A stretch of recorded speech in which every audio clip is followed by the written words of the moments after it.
আমাদের মুক্তিযুদ্ধের চেতনা চেতনা খুব বলিনি অনেকদিন, আওয়ামী লীগ সবচেয়ে বেশি বলেছে। সেই আওয়ামী লীগের হাতে মুক্তিযুদ্ধের চেতনা এখন কোরবানির মতো জবাই হয়ে গেছে। আপনি দুর্নীতির সাথে কম্প্রোমাইজ করছেন, নীতি নাই মানেই সেটা দুর্নীতি। আপনি অপনীতিও বলতে পারেন, অন্যভাবেও ব্যাখ্যা করতে পারেন, বেসিক্যালি সেটা দুর্নীতি।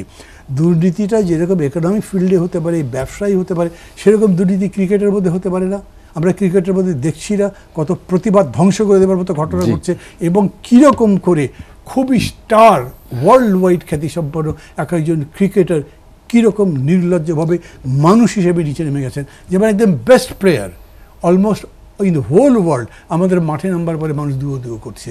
এটার মানে কি দাঁড়াচ্ছে? যে আপনি সব শেষ করে দিচ্ছেন। মাহমুদুর রহমান মান্না ভাই, যেটা আমরা আলোচনা করছিলাম দুর্নীতি নিয়ে, আপনি বলছিলেন যে কেন কি কারণে, যে রাষ্ট্র ব্যবস্থার ত্রুটি না শাসক দলের কোনো সংশ্লিষ্টতা, আশ্রয় প্রশ্রয়, কোনটিকে আসলে বেশি দায়ী করে? এখন ধরেন রাষ্ট্র ব্যবস্থাটা নির্মাণ করে, পরিচালনা করে, তাকে সামনের দিকে এগিয়ে নিয়ে যায় তো যারা ক্ষমতায় থাকে তারাই, রাজনীতিবিদ যাদের হাতে ক্ষমতা থাকে তারাই করে। না, রাজনীতি না। এখন ধরেন আমি বিরোধী দলে আছি, তো আমার রাজনীতি দিয়ে তো রাষ্ট্র ব্যবস্থা চলছে না।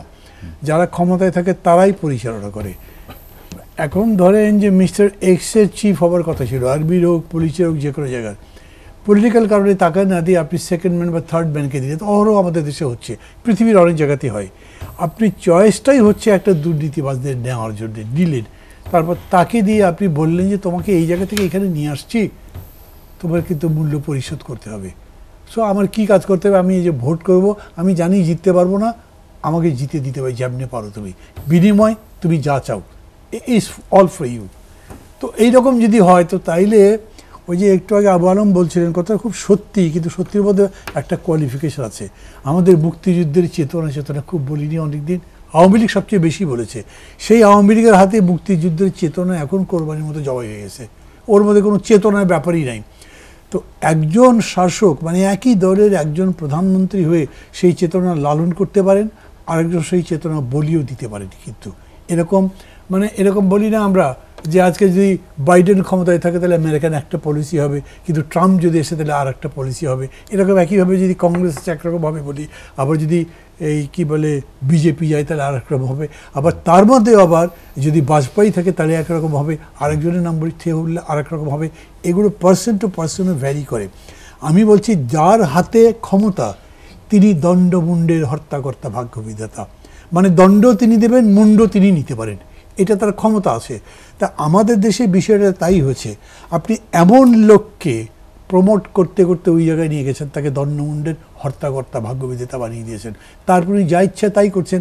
অতএব উনি তার নিজের ভাই, আত্মীয় স্বজন বলে 2-3 জনকে ঠিকই ফাঁসির আসামি সত্য থেকে নিয়ে দিচ্ছেন। আমরা বলি না বিরাট বিরাট ভারত, উনি রাষ্ট্রপতি, মানুষটা খুবই ভালো, খুব রসিক, কত চমৎকার চমৎকার কথা বলেন। তো সই করলেন কীভাবে এই সমস্ত জিনিসে? আপনাকে স্বীকার করতে হবে যে যারা রাষ্ট্র ক্ষমতা আছে তারা কেউই এই ব্যাপারে কোনো প্রোটেস্ট করতে পারে নাই। আমি তো পাকিস্তান আমলে দেখেছি, এখনও পৃথিবীর অনেক জায়গাতে দেখি। ধরেন এই যে ইভেন আমেরিকাতে যখন ট্রাম্প এবং নির্বাচনের পরে ট্রাম্প একটু পাগলামি করছে, বলছে গোলমাল করবে, আর্মিকে কিছু একটা ব্যবহার করবে, আর্মি চিফ সরাসরি বলেছে যে আমরা ওসবের মধ্যে কখনো যাব না, ক্যাটেগরিক্যালি। তার চেয়ে ওরা আর একটা জিনিস আমি দেখেছি, ধরেন কার কার খেলা হচ্ছিল, ক্রিকেট খেলা, অস্ট্রেলিয়া বা আর একটা কোন টিম যেন, তো বল করেছে, বল করবার পরে পেছনে উইকেট কিপার ধরেছে ক্যাচটা। এখন প্লেয়াররা খুব শাউট করেছে, আউট হয়ে গেছে, বিকজ ওটা হয়েছে কি বলে ব্যাটে লেগেছিল। তো যিনি উইকেট কিপার, নাম ছিল আমি ভুলে গেছি, উনি মানে আম্পায়ার হেজিটেট করছেন কি হয়েছে, না বলেছে বলটা মাটিতে পড়ে গেছে, এটা ক্যাচ হয়নি। উইকেট কিপার নিজের থেকে বলছেন না এটা মাটিতে লেগেছিল, আম্পায়ার ডিসিশন দিলেন। তো এই যে ভ্যালুজ, এই ভ্যালুজটা আপনার চর্চা করতে হবে। তো রাষ্ট্র যদি চর্চা না করে, এখানে রাষ্ট্র মানে আমি বলি বায়বীর ব্যাপার না, রাষ্ট্র পরিচালনা করে যে সরকার, সে যদি সেই ভ্যালুজটা ইনকালকেট না করে, চর্চা না করে, তাহলে সমস্ত জিনিস ধসে যেতে বাধ্য। পুলিশের আইজিপি যদি 2 নম্বরই হয়, তার নিচে যা আছে তাদের কোনো উপায় থাকে না সমস্ত নির্দেশ পালন করে। দেখছি তো আমাদের দেশে পুলিশে বলেন, ব্যুরোক্রেসিতে বলেন, অন্য যে কোনো জায়গাতে বলেন, সেখানে হয়। সেজন্য আমি বলছি যে এখানে রাষ্ট্র বলতে বায়বীয় কোনো জিনিস বোঝাবার দরকার নেই, ক্যাটেগরিক্যালি মানুষদের বোঝান। আমি এসব দেখি, ধরেন ব্যবসায়ীরা, আমার সামনেও 2 জন আছে, তারা অবশ্য যথেষ্ট সাহস নিয়ে বলছেন দেখছি, কিন্তু তারপরেও তাদের চিন্তা থাকে আমি কোনো বিপদে পড়ছি না, তো থাকেই। ঠিক একইভাবে আজকাল তো আরও মজা কি, শিক্ষকরা পর্যন্ত দেখেন যে স্কলারশিপ পাবে, বিদেশে যাবে, পিএইচডি করতে পারে, প্রমোশন পেয়ে ভিসিটিসি হতে পারে কি না, এই জন্যে তারা পর্যন্ত সত্য কথা বলছেন না। কী কী হচ্ছে সেটা তো আমরা দেখছি, এবং শিক্ষার বান কোথায় কীভাবে গেছে, সিলেবাস কারিকুলামের কথা আমি বাদই দিলাম, ওরা তো ধ্বংস করে ফেলছে। তার মানে ওই যে মাও সেতুং বলেছেন, politics is the commander of the society, the rest meaning ধরেন যে কালচার, আর্ট, লিটারেচার যাই আছে সব commanded by politics, even economy. মানে এই কোরবানির আগে মরিচের দাম হয়েছে কত, 300 টাকা কেজি। তার একদিন পরে একজনকে বললো ভাই 400 টাকা কেজি বিক্রি হয়েছে আজকে। আমি সত্যি নাকি?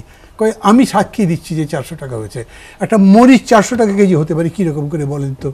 গভর্নমেন্ট কী করেছে? তারা আগে থাকতে কিচ্ছু জানে না। সবাই কিন্তু বলছে এই কারণে জিনিসের দাম বাড়ছে, এবং সবাই বলছে সিন্ডিকেট আছে, তাদের কিছু ভাঙা যাচ্ছে না।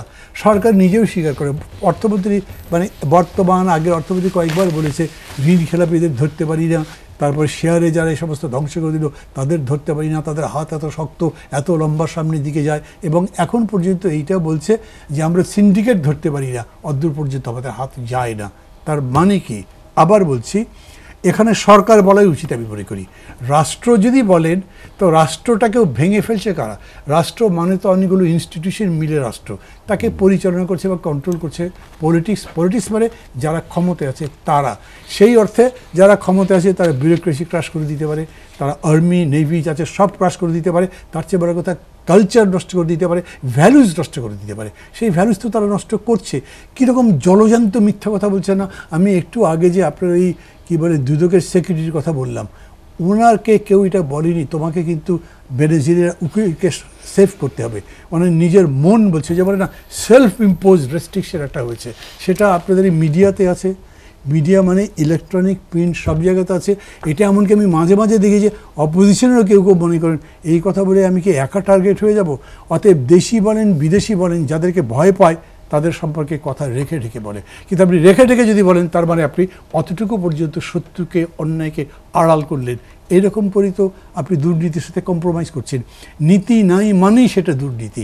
আপনি অপনীতিও বলতে পারেন, অন্যভাবেও ব্যাখ্যা করতে পারেন, বেসিক্যালি সেটা দুর্নীতি। দুর্নীতিটা যেরকম ইকোনমিক ফিল্ডে হতে পারে, ব্যবসায়ী হতে পারে, সেরকম দুর্নীতি ক্রিকেটের মধ্যে হতে পারে না? আমরা ক্রিকেটের মধ্যে দেখছি না কত প্রতিবাদ ধ্বংস করে দেওয়ার মতো ঘটনা ঘটছে, এবং কীরকম করে খুবই স্টার ওয়ার্ল্ড ওয়াইড খ্যাতিসম্পন্ন একজন ক্রিকেটার কীরকম নির্লজ্জভাবে মানুষ হিসেবে নিচে নেমে গেছেন, যেমন একদম best player almost in the whole world আমাদের মাঠে নাম্বার পরে মানুষ দুয়ো করছে। এটার মানে কি দাঁড়াচ্ছে? যে আপনি সব শেষ করে দিচ্ছেন। আমি সেটাই বলছি, এই শেষ করাটাকে যখন আপনি রাষ্ট্র বলবেন যে এটা কি রাষ্ট্রের কারণে হচ্ছে, কথাটা বায়বীয় হলো। কেন বায়বীয় হলো? রাষ্ট্র বলতে কোনটা ধরবেন আপনি? এটা একটা বিরাট একটা ছাতা যার নিচে হাত দিয়ে আপনি খালি বাতাস টাচ করতে পারবেন, কাউকে টাচ করতে পারবেন না। কিন্তু যখন সরকার বলবেন তার মানে সরকারি যারা আছে সুস্পষ্টভাবে তারা, এবং তার মধ্যে সরকারের সবচেয়ে বড় দায়িত্বে যিনি আছেন তার দায়িত্ব হতে বাধ্য। যে কারণে এই যে শেখ মুজিবুর রহমান সাহেব এত বড় তার অবদান আছে, স্বাধীনতা সহ বাংলাদেশের স্বাধীনতা ঠিক আছে, কিন্তু ক্ষমতায় যখন গেছেন তখন তিনি সমালোচিত হয়েছেন। সেই সময় কথা বলা হচ্ছিল যে বঙ্গবন্ধুর সমালোচনা করা যাবে না। আমরা তো অপোজিশন করতাম, এখানে অনেকেই আছে অপোজিশন করতাম। তখন আমরা বলতাম আমরা বঙ্গবন্ধুর জাতির পিতার সমালোচনা করছি না, আমরা যিনি ক্ষমতায় আছেন প্রধানমন্ত্রী যিনি তার সমালোচনা করছি, কারণ তিনি ভুল করছেন। এখন আলটিমেটলি কী হয়েছে, end of the day he died as a Buxar leader, তাই তো? ওই চিহ্ন আপনি কোনোদিনও মুছে ফেলতে পারবেন না। ঠিক একইভাবে সমস্ত গাছগুলো হলো আম গাছ। একটা জাম গাছ দাঁড়িয়ে বললে আমি কিন্তু এই আম বাগানের সর্দার, বললে লাভ আছে কোনো? কারণ ওটা আমেরই গাছ, ওখানে জামের গাছ নাই, জাম দিয়ে পরিচিত হবে না। এই একইভাবে সরকারে যিনি আছেন, যারা আছেন, তার মধ্যে যিনি সর্দার তার দায়িত্ব সবচাইতে বেশি, এটা স্বীকার করতে হবে।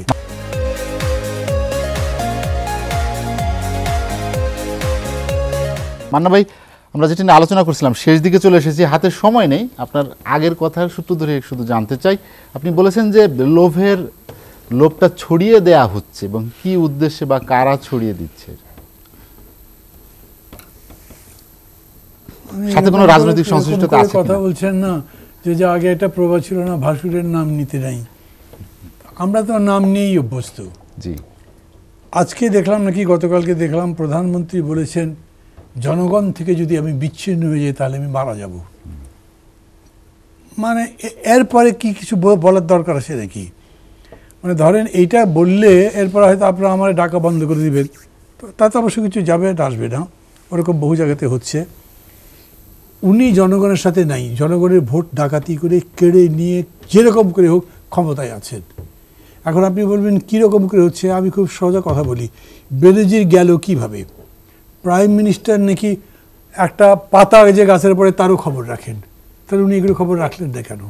তারপরে যখন সব জায়গাতে আসলো তখন উনি হোম মিনিস্টারকে কেন বললেন না এই এক আপনি ইমিগ্রেশন থেকে দেখেন সে কি গেছে, কত তারিখে গেছে, কী কী হয়েছে? পারতেন না, উনি করেন নাই। Very clear. মানে এইটার জন্যে ধরেন আপনার তো রকেট সায়েন্স জানা লাগবে না, এমনিতে ফিজিক্স কেমিস্ট্রি পড়া লাগবে না, যে কেউ বুঝতে পারে।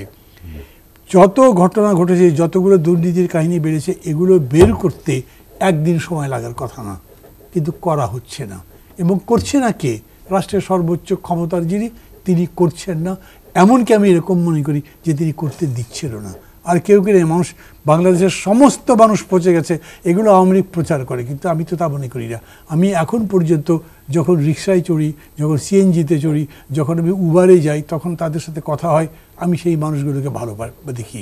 আমি সাধারণভাবে যে মানুষগুলোর সাথে বসি তাদের সাথে দেখি। আর ধরেন বাংলাদেশের কৃষক তো কোনো দুর্নীতি করার, শ্রমিকের দুর্নীতি করার সুযোগও নেই। দুর্নীতি করতে পারে মধ্যবিত্ত থেকে যারা একটা ক্ষমতার জায়গায় পেয়েছে তারা, ক্ষমতা ছাড়াতেও দুর্নীতি করা যায় না। তো ক্ষমতার ওই জায়গাটা নিষ্কলুষ করেন, বাকি সব জিনিস ক্লিয়ার হতে পারে, কিন্তু সেইটা করা হচ্ছে না।